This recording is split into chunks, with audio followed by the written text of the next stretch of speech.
Junior NTR ఒక star hero మాత్రమే కాదు, సీనియర్ ఎన్టీఆర్కి పొలిటికల్గా చరిత్ర సృష్టించిన సీనియర్ ఎన్టీఆర్కి నటవారసుడుగా రాజకీయాల్లోకి అలాగే సినిమాల్లోకి అడుగుపెట్టారు. రాజకీయాల్లో అంటే గతంలో తెలుగుదేశం పార్టీ తరఫున ఆయన ప్రచారం కూడా నిర్వహించినటువంటి సందర్భాలు ఉన్నాయి.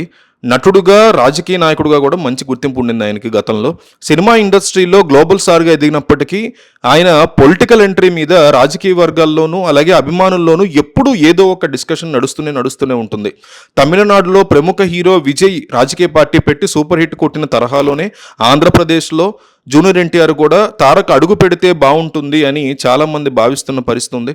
గతంలో 2009 ఎన్నికల్లో ఆ టైంలో తెలుగుదేశం పార్టీ తరఫున ఎన్టీఆర్ విస్తృతంగా రాజకీయ నాయకుడిగా విస్తృతంగా ప్రచారం కూడా చేశారు. ఆ సమయంలో ఆయన చేసినటువంటి ప్రసంగాలు, చూపించినటువంటి హావభావాలు తాతని తలపించాయని జనం ఇప్పటికీ చెప్పుకునేటువంటి పరిస్థితి. కానీ అప్పట్లో తెలుగుదేశం ఓడిపోయింది ఆ ప్రచారం తర్వాత.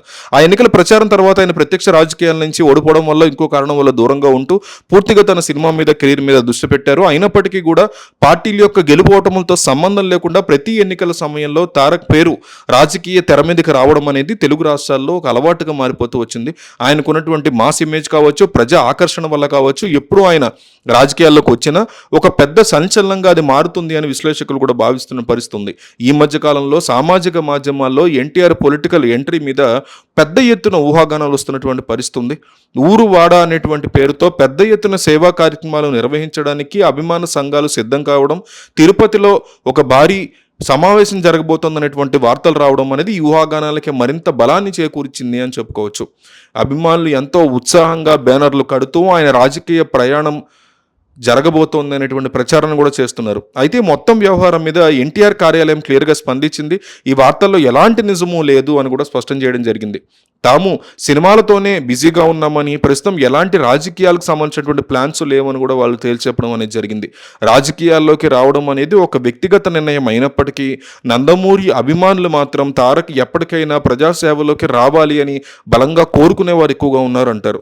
భవిష్యత్తులో రాజకీయ సమీకరణాలు ఎలా మారుతాయో చెప్పలేము, కానీ ప్రస్తుతానికి మాత్రం జూనియర్ ఎన్టీఆర్ తన పూర్తి సమయాన్ని పూర్తిగా సినిమా ప్రాజెక్టులకే కేటాయిస్తున్నారనేది కూడా మనకు అర్థమవుతుంది.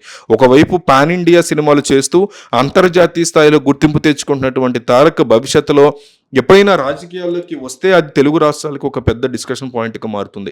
ఇది ఏమైందంటే రా ఎన్టీఆర్ అనేటువంటి ఒక ట్విట్టర్, ఇన్స్టాగ్రామ్ హ్యాండిల్ వాళ్ళు ఇట్లాంటి అనౌన్స్మెంట్ చేశారు. ఎన్టీఆర్ రాబోతున్నారు జూలై 18 అంటూ. దాన్ని పట్టుకుని అందరూ కూడా ఇష్టం వచ్చినట్టు న్యూస్ స్ప్రెడ్ చేశారు.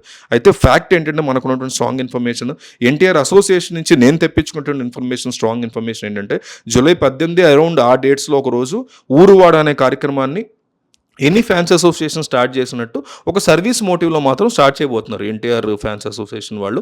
దానికి ఆయన పొలిటికల్ ఎంట్రీకి సంబంధం లేదు. అట్లాగే రా ఎన్టీఆర్ అనేటువంటి హ్యాండిల్తో కానీ దాంతో కానీ జూనియర్ ఎన్టీఆర్కి ప్రత్యక్షంగా ఏ రకమైన సంబంధం లేదు. ఎవరో ఫ్యాన్సో గిట్టని వాళ్ళు కావాలని ప్రచారం చేసేవాళ్ళు చేసినటువంటి వ్యవహారం తప్ప ప్రత్యక్ష రాజకీయాలకు ఆయన వస్తున్నటువంటి పరిస్థితి ప్రస్తుతానికి ఎట్టి పరిస్థితుల్లో అయితే లేదు.